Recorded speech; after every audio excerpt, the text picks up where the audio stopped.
क्या जन्म लेने से पहले ही हमारी मृत्यु और उम्र लिख दी जाती है? आज हम इस वीडियो के माध्यम से आपको ये बताएंगे। जय श्री कृष्ण मित्रों, चैनल में आप सभी का स्वागत है। एक बार भगवान विष्णु गरुड़ पर सवार होकर भगवान शिव से मिलने कैलाश पर्वत गए। भगवान विष्णु ने गरुड़ को गुफा के बाहर छोड़ा और स्वयं भगवान शिव से मिलने अंदर चले गए। गरुड़ अकेले थे और कैलाश की अद्भुत प्राकृतिक सुंदरता को निहार रहे थे। उसी समय उनकी दृष्टि एक छोटी सुंदर चिड़िया पर पड़ी। वह चिड़िया इतनी आकर्षक थी कि गरुड़ का पूरा ध्यान उसकी ओर चला गया। उसी समय मृत्यु के देवता यमराज भी भगवान शिव से मिलने वहां पहुंचे। गुफा के अंदर जाने से पहले यमराज ने उस छोटे पक्षी को देखा और आश्चर्यचकित हो गए। गरुड़ समझ गए कि उस चिड़िया का अंत निकट है और यमराज उसे अपने साथ यमलोक ले जाएंगे। गरुड़ को चिड़िया पर बहुत दया आई। वे उस नन्ही सुंदर चिड़िया को मृत्यु के चंगुल से बचाना चाहते थे। उन्होंने चिड़िया को अपने पंजों में उठाया और हजारों कोस दूर एक जंगल में ले जाकर एक ऊंची चट्टान पर छोड़ दिया। इसके बाद वे पुनः कैलाश पर वापस आ गए। जब यमराज बाहर आए तो गरुड़ ने उनसे पूछा, आपने उस चिड़िया को इतनी आश्चर्यजनक दृष्टि से क्यों देखा? यमराज ने उत्तर दिया, गरुड़, जब मैंने उस चिड़िया को देखा तो मुझे यह पता चला कि वह कुछ ही पल बाद हजारों कोस दूर एक सांप द्वारा खा ली जाएगी। मैं यह सोच रहा था कि वह इतनी जल्दी इतनी दूर कैसे पहुंचेगी, पर अब जब वह यहां नहीं है तो निश्चित रूप से वह मर चुकी होगी। तब गरुड़ ने समझ लिया कि मृत्यु से बचना संभव नहीं है, चाहे कितनी भी चतुराई कर ली जाए। भगवान कहते हैं, करता तू वही है जो तू चाहता है, पर होता वही है जो मैं चाहता हूं। कर तू वही जो मैं चाहता हूं, फिर होगा वही जो तू चाहेगा। जीवन का शाश्वत सत्य है मृत्यु। जन्म लेने के साथ ही मृत्यु का समय भी तय हो जाता है। मौत से सभी डरते हैं, लेकिन मौत का अनुभव ही जीवन की सच्चाई का सबसे बड़ा उद्घाटन करता है। लोगों की यह जानने की जिज्ञासा होती है कि मृत्यु के बाद क्या होता है। कुछ ऐसे लोग भी होते हैं जिन्हें अपनी मृत्यु का पहले से ही आभास हो जाता है। आज हम आपको उन अनुभवों और आभासों के बारे में बताने जा रहे हैं जो मृत्यु से ठीक पहले महसूस किए जाते हैं। जब किसी को यह एहसास हो जाए कि उसकी जिंदगी अब कुछ ही पलों की है, तो वह अनुभव अद्भुत और अलौकिक होता है। मित्रों, बहुत से लोगों का मानना है कि हर व्यक्ति का भाग्य पहले से लिखा हुआ होता है। इसी भाग्य में यह भी निर्धारित होता है कि व्यक्ति की मृत्यु कब होगी। इसका अर्थ यह हुआ कि हर व्यक्ति की मृत्यु उसी समय निश्चित हो जाती है जब उसका भाग्य लिखा जाता है, चाहे वह जन्म का समय हो या मरण का। सब पहले से ही तय होता है। लेकिन क्या आपको सच में ऐसा लगता है कि यह बात सही है? मृत्यु का समय निश्चित है या नहीं, इस बारे में कोई भी स्पष्ट अनुमान लगाना कठिन है और न ही इस पर कोई ठोस उत्तर दिया जा सकता है। इस विषय पर अलग अलग लोगों की अलग अलग राय हो सकती है। लेकिन अगर हम बड़े बड़े विद्वानों की बात करें तो उनका मानना है कि किसी भी व्यक्ति की मृत्यु का समय निश्चित नहीं होता। हालांकि व्यक्ति की मृत्यु को लेकर कुछ संभावनाएं और आशंकाएं हमेशा बनी रहती हैं। अगर हम मृत्यु की बात करें तो इसे दो प्रकारों में विभाजित किया जा सकता है। एक होती है स्वाभाविक मृत्यु और दूसरी होती है अकाल मृत्यु। स्वाभाविक मृत्यु आज के समय में बहुत कम लोगों को प्राप्त होती है। यह वह मृत्यु होती है जिसमें व्यक्ति अपनी पूरी जीवन यात्रा पूरी करता है और बिना किसी बीमारी या चोट के शांतिपूर्ण तरीके से मर जाता है। अब आपके मन में यह सवाल आ रहा होगा कि यह कैसे जाना जा सकता है कि किसी व्यक्ति ने अपना जीवन पूरा जी लिया है। तो हम आपको बता दें कि ऐसा कोई ठोस मापदंड नहीं है जिससे यह कहा जा सके कि स्वाभाविक मृत्यु की आयु कितनी होनी चाहिए। हर व्यक्ति के लिए यह अलग अलग हो सकता है। उसी तरह जैसे किसी पौधे को गमले से निकालकर किसी अन्य जगह लगाने का एक निश्चित समय होता है, मगर वह समय हमें पहले से नहीं पता होता। ऐसा ही कुछ मृत्यु के साथ भी होता है। मृत्यु का समय निर्धारित होता है, लेकिन तिथि और पल बताना मुश्किल है। अब कल्पना कीजिए कि आपने गमले में एक पौधा लगाया और अचानक कोई जानवर जैसे बकरी आकर उसे खा जाए। ऐसे में पौधा नष्ट हो जाता है, जबकि उसका प्राकृतिक जीवन काल तो निश्चित था। यही है अकाल मृत्यु। जहां मौत का समय तय नहीं होता। हमारे जीवन में भी कई कठिनाइयां आती रहती हैं, कभी बीमारी तो कभी अन्य समस्याएं। यदि समय पर उपचार न मिले तो मृत्यु हो जाती है। यह अकाल मृत्यु ही कहलाती है। जैसे किसी का दुर्घटना में मारा जाना, जहर खा लेना या छत से गिर जाना, ये सब अकाल मृत्यु के उदाहरण हैं, जहां मृत्यु का समय निश्चित नहीं होता।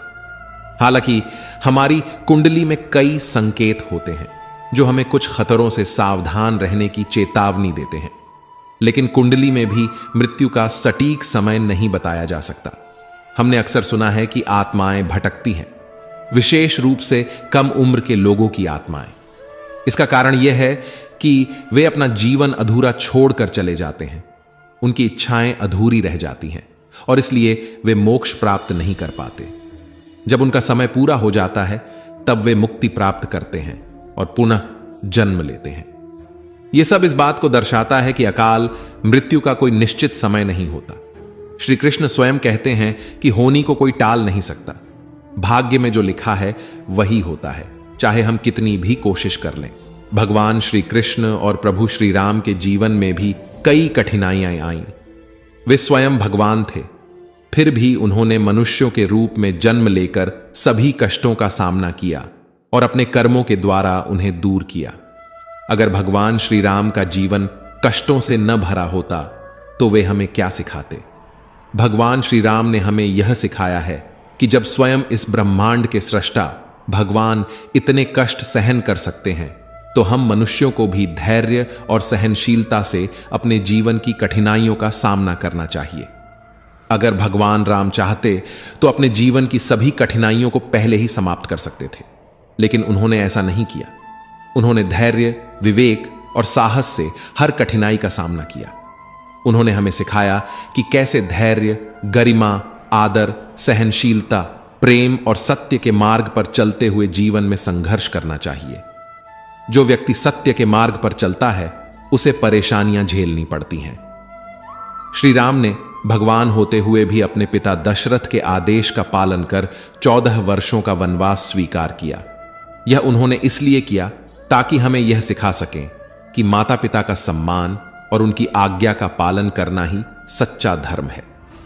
राजा दशरथ ने अपनी पत्नी कैकेयी को वचन दिया था और कैकेयी चाहती थी कि राम को 14 वर्षों का वनवास मिले। भगवान राम ने इसे स्वीकार किया और अपनी माता पिता की इच्छा पूरी की। अंधे मुनि और उनकी पत्नी ने राजा दशरथ को श्राप दिया था, क्योंकि राजा दशरथ ने अनजाने में उनके पुत्र श्रवण कुमार को मार दिया था। मुनि ने श्राप दिया, हे दशरथ, तुमने हमारे मासूम बेटे को मारा है, इसलिए तुम भी अपने बेटों से दूर होकर बहुत दर्द में अपनी मृत्यु का सामना करोगे। अंधे मुनि महान ब्राह्मण थे और भगवान राम ने हमेशा ब्राह्मणों के वचनों का सम्मान किया।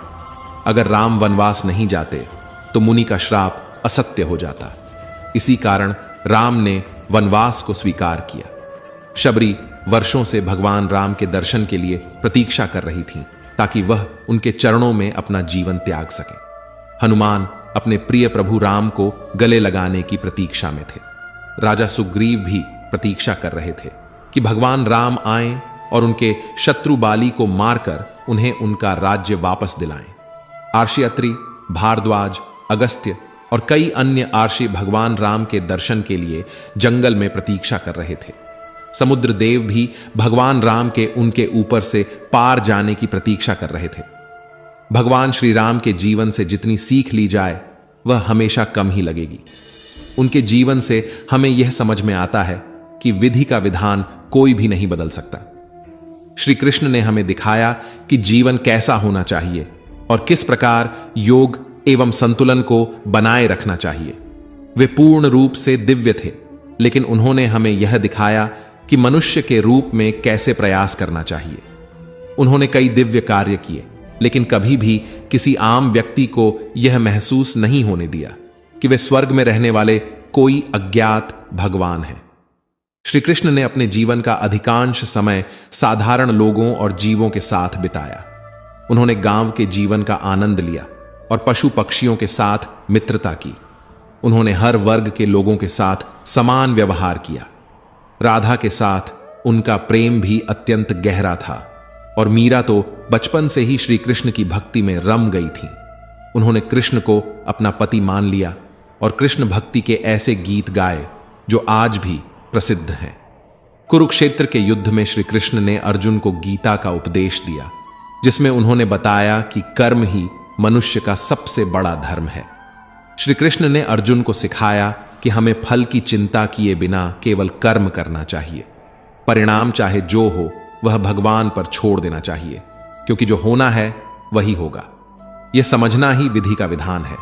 इस संसार में जो कुछ भी हो रहा है वह ईश्वर की मर्जी से ही हो रहा है। हम सभी केवल निमित्त मात्र हैं। हर प्राणी, चाहे वह मनुष्य हो, पशु हो, पक्षी हो या पेड़, उसे एक दिन नष्ट होना है। सब कुछ नश्वर है, चाहे वह पृथ्वी हो या सूर्य। यही विधि का विधान है। जैसे मनुष्य पुराने वस्त्र त्याग कर नए वस्त्र धारण करता है, वैसे ही आत्मा पुराने शरीर को त्याग कर नया शरीर धारण करती है। कुरुक्षेत्र के रणभूमि में गीता का उपदेश अर्जुन को कर्तव्य पथ पर अडिग रखने वाला साबित हुआ। न जाने कितनी पीढ़ियों ने जीवन के संग्राम में, संदेह और चिंता के क्षणों में गीता से प्रेरणा लेकर साहस प्राप्त किया। गीता मनुष्य को सिखाती है कि कैसे सुखी और संतुलित जीवन जिया जाए। भगवान में विश्वास रखने वालों के लिए गीता एक माता के समान है, जो निराशा के अंधकार में डूबे लोगों को आशा की किरण दिखाती है। गीता हमें यह सिखाती है, जो हुआ वह अच्छा हुआ, जो हो रहा है वह अच्छा हो रहा है, जो होगा वह भी अच्छा ही होगा। इसीलिए भूतकाल की चिंता न करें और भविष्य की फिक्र छोड़ दें। वर्तमान में कर्म करना ही सच्चा धर्म है। भगवान श्री कृष्ण कहते हैं कि यह संसार एक रंगमंच है, जहां सभी को अपना अपना कर्तव्य निभाना है। जब हम खेल की वस्तुओं को अपना मान लेते हैं, तभी अशांति पैदा होती है। जिन लोगों ने अपना पराया, पाप, लोभ और माया का त्याग किया है, उन्हें ही शांति प्राप्त होती है। इसीलिए श्री कृष्ण कहते हैं, तुम्हारा क्या गया जो तुम रोते हो? तुम क्या लेकर आए थे जो खो दिया? तुमने क्या पैदा किया जो नाश हो गया? न तुम कुछ लेकर आए थे, न कुछ लेकर जाओगे। जो लिया यहां से लिया और जो दिया यहीं पर दिया। खाली हाथ आए थे और खाली हाथ ही जाओगे। फिर भी मनुष्य वस्तुओं और प्राणियों में मैं और मेरेपन का भाव रखता है। मनुष्य यह सोचता है कि वह सब कुछ अपने अनुसार बना सकता है, हर किसी को अपने मन मुताबिक बदल सकता है, लेकिन वह न किसी के स्वभाव को बदल सकता है और ना ही किसी का रूप। तब फिर यह सब मेरा और मेरी चीजें कैसे हो सकती हैं? जो आज तुम्हारा है वह कल किसी और का था और परसों किसी और का होगा। तुम इसे अपना मानकर प्रसन्न हो रहे हो और यही प्रसन्नता तुम्हारे दुखों का कारण बन रही है। सबसे अच्छा यह है कि मनुष्य को यह मान लेना चाहिए कि यह संसार, यह घर, धन और परिवार सब भगवान का है। हम केवल भगवान का काम कर रहे हैं। जब हम सब कुछ भगवान का मान लेते हैं तो सब कुछ प्रसाद के रूप में हो जाता है। इस भाव से जीवन में चिंता, भय और अशांति नहीं रहेंगे। मित्रों, अपने आप को भगवान के चरणों में समर्पित कर दो। यही सबसे उत्तम सहारा है। जो इस सहारे को जानता है वह भय, चिंता और शोक से सदैव मुक्त रहता है। भगवान श्री कृष्ण कहते हैं, तू संपूर्ण धर्मों के आश्रय को छोड़कर केवल मेरी शरण में आ जा, मैं तुझे समस्त पापों से मुक्त कर दूंगा। तू चिंता मत कर। भगवान की शरण में जाने का अर्थ है श्रद्धापूर्वक और निष्काम भाव से उनकी आज्ञा का पालन करना, उनके गुणों और स्वरूप का चिंतन करना और अपने जीवन के सुख दुख में संतुलित रहना। संसार में सुख और दुख दोनों आते हैं, क्योंकि यह संसार का नियम है। भगवान कहते हैं कि सुख दुख अनित्य हैं, वे आते और जाते रहते हैं। तुम्हें उन्हें सहन करना चाहिए। जिसका मन समान भाव में स्थिर है, उसने इस जीवन में ही संपूर्ण संसार को जीत लिया है। गीता कहती है कि जीवन में जो भी परिस्थितियां आ रही हैं, वे प्रारब्ध के अधीन हैं। प्रारब्ध के अनुसार जो भी परिस्थिति हमें मिलनी है वह हमें मिलेगी, चाहे हम चाहें या ना चाहें।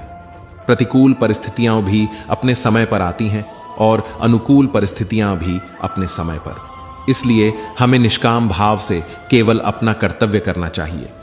तुलसीदास जी ने कहा है, पहले रचा फिर रचा शरीर, तुलसी चिंता क्यों करे, भज ले श्री रघुवीर। भगवान श्री कृष्ण ने गीता में मनुष्य को चिंता मुक्त रहने के लिए कई आश्वासन दिए हैं। वे कहते हैं, तू अपने संपूर्ण कर्मों को मुझे अर्पण कर दे, तो मेरी कृपा से तू संपूर्ण विघ्न बाधाओं को पार कर जाएगा। जो भक्त संपूर्ण कर्मों को भगवान को समर्पित करके अनन्य भाव से उनका भजन करते हैं, उनका उद्धार स्वयं भगवान करते हैं। भगवान कहते हैं, जो लोग मुझे भजते हैं वे स्वर्ग तक की भी कामना करते हैं और मैं उन्हें वह भी प्रदान करता हूं। अर्थात सब कुछ परमात्मा से प्राप्त किया जा सकता है। गीता हमें यह सिखाती है कि चिंता से ग्रस्त मनुष्य को हर समय भगवान के भरोसे प्रसन्न रहना चाहिए। भगवान कहते हैं, तू केवल मेरी शरण में आ जा, मैं तुझे समस्त पापों से मुक्त कर दूंगा, तू शोक मत कर।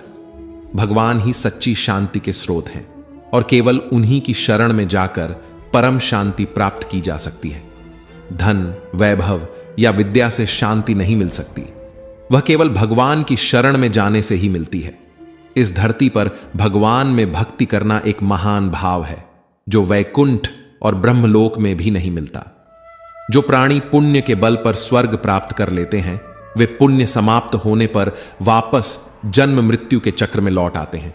लेकिन सच्चे भक्त भगवान से मुक्ति नहीं मांगते, वे बार बार जन्म लेकर अपने ठाकुर की नित्य सेवा, कीर्तन और भजन पूजन में रत रहते हैं। भगवान को पाने के लिए मनुष्य विभिन्न उपाय करते हैं। कोई ज्ञान योग जैसे भागवत गीता, पुराणों और धर्म ग्रंथों के अध्ययन का सहारा लेता है, तो कोई व्रत, उपवास और तपस्या से प्रभु को पाने की आशा करता है। कुछ लोग कर्मयोग का मार्ग अपनाते हैं, गरीबों, असहायों और बीमारों की सहायता करना, पशु पक्षियों की सेवा करना आदि। और कुछ लोग नित्य कोई नियम बना लेते हैं जिसे पूरा किए बिना वे भोजन भी नहीं ग्रहण करते। लक्ष्य सबका एक ही है, भगवान की कृपा प्राप्त करना और इस लोक और परलोक दोनों का कल्याण करना। भगवान की लीला बड़ी ही विचित्र होती है। वे कब कौन सा कार्य किस उद्देश्य से करेंगे ये कोई नहीं जानता। उनकी लीला रहस्यमय होती है और उनकी महिमा का पार कोई नहीं पा सकता। उनका एकमात्र उद्देश्य अपने भक्तों को आनंद देना और उन्हें भाव बंधन से मुक्त करना होता है। एक दिन दुर्वासा आर्षि भगवान श्री कृष्ण के दर्शन के लिए ब्रजमंडल में पधारे। उन्होंने यमुना किनारे बालू में गोप बालकों के साथ खेलते हुए बाल कृष्ण को देखा। उनके शरीर पर धूल लगी हुई थी और वे सखा के साथ दौड़ते हुए खेल रहे थे। दुर्वासा आर्षि यह देखकर आश्चर्यचकित हो गए और सोचने लगे, क्या यही वह अद्भुत शब्द संपन्न ईश्वर हैं जो धरती पर सखा के साथ खेल रहे हैं, या यह केवल नंद बाबा का पुत्र है? उसी समय बालकृष्ण खेलते खेलते दुर्वासा आर्षि की गोद में आ गए और हंसने लगे। जैसे ही दुर्वासा आर्षि उन्हें उठाने लगे, श्री कृष्ण ने उन्हें अपनी माया से मोहित कर लिया। ऋषि श्री कृष्ण की माया में बंध गए और अचानक खुद को एक विशाल लोक में पाया। वह सोचने लगे, मैं कहां आ गया? तभी एक अजगर ने उन्हें निगल लिया। अजगर के पेट में दुर्वासा आर्षि ने सातों लोकों और पाताल सहित समस्त ब्रह्मांड का दर्शन किया। इन द्वीपों में घूमते हुए दुर्वासा एक पर्वत पर ठहर गए और सहस्र वर्षों तक तपस्या में लीन रहे। इसके बाद भयंकर प्रलय का समय आ गया और समुद्र ने धरती को डुबोना शुरू कर दिया। दुर्वासा उसमें बहते हुए जल में डूब गए और उनकी स्मृति नष्ट हो गई। वे जल के अंदर विचरण करने लगे। वहां उन्हें एक दूसरे ब्रह्मांड का दर्शन हुआ और उस ब्रह्मांड के चित्र से होकर वे एक दिव्य सृष्टि में प्रवेश कर गए। दुर्वासा आर्षि को गोलोक में परमात्मा श्री कृष्ण का दर्शन हुआ, जहां महान जलराशि में कोटि कोटि ब्रह्मांड बह रहे थे। दुर्वासा आर्षि ने उस जल को ध्यान से देखा तो उन्हें वहां बिरजा नदी बहती हुई दिखाई दी। बिरजा नदी को पार कर दुर्वासा आर्षि ने गोलोक में प्रवेश किया। गोलोक में दुर्वासा जी ने वृंदावन, गोवर्धन और यमुना के दर्शन किए। जब उन्होंने निकुंज में प्रवेश किया, तब उन्हें करोड़ों सूर्य के समान प्रकाशमय सहस्त्र कमल दल पर विराजमान साक्षात पुरुषोत्तम श्री राधा वल्लभ भगवान श्री कृष्ण के दर्शन हुए, जो असंख्य गोपियों और ग्वालों से घिरे हुए थे। दुर्वासा आर्षि को देखकर भगवान श्री कृष्ण हंसने लगे। जब भगवान श्री कृष्ण के मुख से बाहर निकले तो दुर्वासा आर्षि ने वही बाल रूपधारी नंद नंदन को देखा, जो यमुना तट पर बालकों के साथ खेल रहे थे। महावन में श्री कृष्ण के धूल धूसर रूप का दर्शन कर दुर्वासा आर्षि समझ गए कि यह बालक श्री कृष्ण ही साक्षात पर ब्रह्म परमात्मा है। दुर्वासा अर्षि ने हाथ जोड़कर धूल धूसर बाल कृष्ण की जो स्तुति की वह नंद नंदन स्तोत्र के नाम से जानी जाती है। पूर्ण पुरुषोत्तम परमात्मा श्री कृष्ण का साक्षात दर्शन कर दुर्वासा आर्षे उन्हीं का ध्यान और जप करते हुए बद्रिकाश्रम चले गए। मित्रों, भगवान श्री नंद नंदन के नेत्र नवीन कमल के समान विशाल हैं। उनके औष्ठ पके हुए बिंब फल के समान लाल लाल हैं। उनका शरीर जल से भरे हुए काले मेघ के समान कांति वाला है और उनका मंद मंद मुस्कुराता हुआ स्वरूप अत्यंत सुंदर है। उनकी धीमी धीमी चाल भी बहुत आकर्षक और मनमोहक है। दुर्वासा आर्षि द्वारा कहा गया नंद नंदन स्तोत्र मनुष्य की समस्त विपत्तियों का नाश करने वाला और भगवान के साक्षात दर्शन कराने वाला है। भगवान ही शांति का वास्तविक स्रोत है। धन और वैभव से शांति नहीं मिल सकती, विद्या से भी शांति नहीं मिलती, वह केवल भगवान की शरण में जाने से ही प्राप्त होती है। मनुष्य को यह मानना चाहिए कि यह संसार, घर, धन, परिवार सब कुछ भगवान का है और हम भगवान के निमित्त ही यह सब करते हैं। जब हम ऐसा भाव रखते हैं तो यह सब हमें भगवान का प्रसाद रूप में प्राप्त होता है। ऐसा भाव रखने से जीवन में चिंता, भय आदि कुछ नहीं रहेगा। अपने आप को भगवान के अर्पित करना सबसे उत्तम सहारा है। जो इस सहारे को जानता है वह भय, चिंता और शोक से सदैव मुक्त रहता है।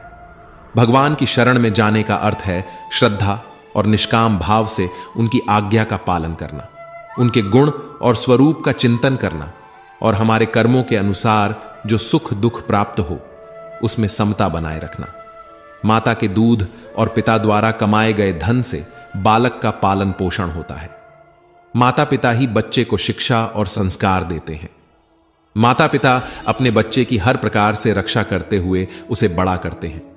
इस प्रकार माता पिता, दादा दादी और पूर्वजों का आर्ण हमेशा हमारे ऊपर रहता है। मनुष्य जन्म लेते ही निशुल्क हवा, पानी, धूप आदि का सेवन करता है और पुष्ट होता है। सूर्यदेव हमें ऊष्मा और प्रकाश प्रदान करते हैं। वन देवता हमें जीवन के लिए आवश्यक वायु प्रदान करते हैं। वरुण देव जल प्रदान करते हैं और इंद्रदेव मेघों के माध्यम से अन्न की उपज करवाते हैं। इन सभी से मनुष्य का जीवन चलता है। यह मनुष्य पर देव आर्ण है। मित्रों, विधि का विधान टाला नहीं जा सकता। यह बात हमें यह प्यारी कहानी समझाती है जो एक गरीब किसान और उसकी पत्नी की है। यह कहानी यह बताने का प्रयास करेगी कि कैसे नियति के आगे हम सभी नतमस्तक होते हैं और कैसे हमारे कर्म और सहनशीलता हमें जीवन की कठिनाइयों से निपटने में मदद करते हैं। मित्रों, किसी समय की बात है। भारत के एक छोटे से गांव में रामू नाम का एक किसान रहता था। रामू बहुत मेहनती और ईमानदार व्यक्ति था।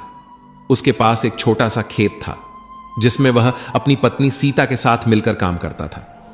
रामू और सीता का जीवन बहुत साधारण था, लेकिन वे अपने साधारण जीवन में बहुत खुश थे। रामू के खेत में हर साल अच्छी फसल होती थी, लेकिन एक साल ऐसा आया जब गांव में भयंकर सूखा पड़ा। पानी की कमी के कारण रामू की फसल बर्बाद हो गई। इस संकट के समय रामू और सीता ने अपने पूरे जीवन की बचत खर्च कर दी, लेकिन फिर भी उनके पास खाने के लिए कुछ नहीं बचा। रामू ने हार नहीं मानी। उसने गांव के सेठ से कुछ पैसे उधार लेकर फिर से खेती करने का निर्णय लिया। रामू और सीता ने दिन रात मेहनत की और अपनी फसल को फिर से उगाने की कोशिश की। इस बार भगवान ने उनकी मेहनत देखी और बारिश समय पर हुई। रामू की फसल फिर से लहराने लगी और उसकी उम्मीदें फिर से जीवित हो गईं। लेकिन नियति को कुछ और ही मंजूर था।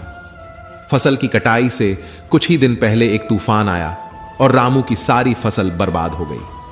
रामू और सीता के सारे सपने टूट गए।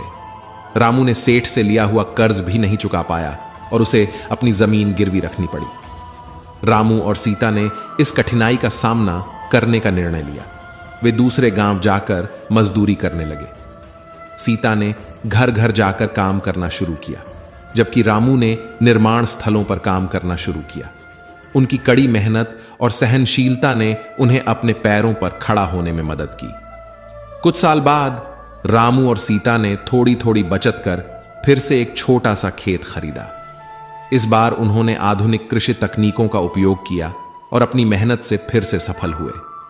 अब वे अपने जीवन में संतुष्ट और खुश थे, लेकिन उन्होंने यह समझ लिया था कि विधि का विधान टाला नहीं जा सकता और अब वे विपदाओं का सामना करने के लिए तैयार थे। रामू और सीता की कहानी हमें यह सिखाती है कि जीवन में कितनी भी कठिनाइयां क्यों ना आएं, हमें हार नहीं माननी चाहिए। हमारे कर्म और सहनशीलता ही हमें जीवन की चुनौतियों से लड़ने की शक्ति देते हैं। नियति के सामने झुकना पड़ता है, लेकिन हमारी मेहनत और संकल्प हमें हमेशा आगे बढ़ने का रास्ता दिखाते हैं। मित्रों, विधि का विधान टाला नहीं जा सकता। आपके पास जो कुछ भी है उसे अधिक दिखाने की आवश्यकता नहीं है और न ही दूसरों से ईर्ष्या करें। जो दूसरों से ईर्ष्या करता है उसे मन की शांति नहीं मिलती। आप चाहे कितने भी पवित्र शब्द जान लें, आप चाहे कितने भी पवित्र शब्द बोलें, लेकिन जब तक आप उन्हें अपने जीवन में नहीं उतारते उनका कोई लाभ नहीं। अगर आपका चित्त शांत है तभी आप इस ब्रह्मांड के प्रवाह को सुन पाएंगे, इसकी लय ताल को महसूस कर पाएंगे। खुशी इसका ताला है और ध्यान इसकी चाबी है। यदि आप समस्या का हल निकाल सकते हैं तो फिर चिंता क्यों करनी, और यदि समस्या का कोई समाधान नहीं है तो फिर चिंता करने का कोई फायदा नहीं है। कोई भी व्यक्ति बहुत ज्यादा बोलते रहने से कुछ नहीं सीख पाता। समझदार व्यक्ति वही कहलाता है जो धैर्य रखने वाला, क्रोधित न होने वाला और निडर होता है। हर किसी के अंदर अपनी ताकत और अपनी कमजोरी होती है। मछली जंगल में नहीं तैर सकती और शेर पानी में राजा नहीं बन सकता। इसलिए सभी को एक दूसरे की अहमियत समझनी चाहिए। कोई भी व्यक्ति अच्छे परिवार या जाति में जन्म लेने से संत नहीं बन जाता। जिस व्यक्ति में सच्चाई और विवेक होता है वही धन्य है, वही संत है। दर्द हो तो यह आपके हाथ में नहीं है। हां, दुखी होना या नहीं होना आपके हाथ में अवश्य है। स्वास्थ्य सबसे बड़ा उपहार है, संतोष सबसे बड़ी संपत्ति है और वफादारी सबसे अच्छा रिश्ता है। हम अपने विचारों के परिणाम हैं। मन ही सब कुछ है। जो हम सोचते हैं हम वही बन जाते हैं। अगर मार्ग पर चलने के लिए आपको कोई साथी नहीं मिलता तो अकेले ही चलिए। आप खुद अपने प्यार और स्नेह के उतने ही हकदार हैं जितना इस दुनिया में कोई अन्य व्यक्ति है। सभी बुराइयों से दूर रहने के लिए अच्छाई का विकास कीजिए और अपने मन में अच्छे विचार रखिए। एक वफादार और धनी व्यक्ति जहां भी जाता है उसका सम्मान किया जाता है। बीता हुआ समय बीत चुका है, भविष्य अभी दूर है। वर्तमान पल ही वह समय है जिसमें आप जी सकते हैं। बात बात पर गुस्सा करने वाले लोग वही होते हैं जिन्हें खुद से ज्यादा किसी और की फिक्र रहती है। जिंदगी में आप चाहे 10 बार असफल हों या 100 बार, लेकिन कसम खाएं कि अपनी जिंदगी में हार नहीं मानेंगे। दोस्तों, जीवन में कई भयानक चीजें हैं, उनका सामना करना सीखें। तनाव, डिप्रेशन और बेचैनी इंसान को तभी होती है जब वह खुद के लिए कम और दूसरों के लिए ज्यादा सोचता है। सब्र करना दुनिया के सामने रोने से कई गुना बेहतर है। लोग कहते हैं कि दर्द बताने से कम होता है, मगर जिसे भी अपना दर्द बताओगे वही मजे लेता है। सबको अच्छा समझ लेना यही सबसे बुरी आदत है। बुद्धिमान व्यक्ति वही है जो अपने मन को वश में रखता है। कर्म ही जीवन का नियम है। हम जो कर्म करते हैं उसका परिणाम हमें मिलता है। अहिंसा ही सबसे बड़ा धर्म है। हमें हमेशा अहिंसा का पालन करना चाहिए। सर्वधर्म समभाव का पालन करना चाहिए और सभी धर्मों का सम्मान करना चाहिए। ज्ञान ही मानव जीवन का सबसे बड़ा लक्ष्य है। ज्ञान प्राप्त करके ही हम जीवन का सही अर्थ समझ सकते हैं। जो व्यक्ति दूसरों की मदद करता है वह स्वयं की भी मदद करता है। अपने लक्ष्य को प्राप्त करने के लिए कड़ी मेहनत करनी चाहिए। अपनी गलतियों से सीखना चाहिए और उनसे आगे बढ़ना चाहिए। समय का सदुपयोग करना चाहिए और जीवन में खुश रहने के लिए अपने वर्तमान क्षण का आनंद लेना चाहिए। दूसरों के साथ क्षमा और प्रेम भाव से पेश आना चाहिए। भक्ति ही मोक्ष का मार्ग है। भक्ति करके ही हम ईश्वर को प्राप्त कर सकते हैं। जीवन में सुख और दुख दोनों का आना जाना स्वाभाविक है। हमें दोनों को सहर्ष स्वीकार करना चाहिए। मृत्यु जीवन का एक स्वाभाविक हिस्सा है और हमें मृत्यु से नहीं डरना चाहिए।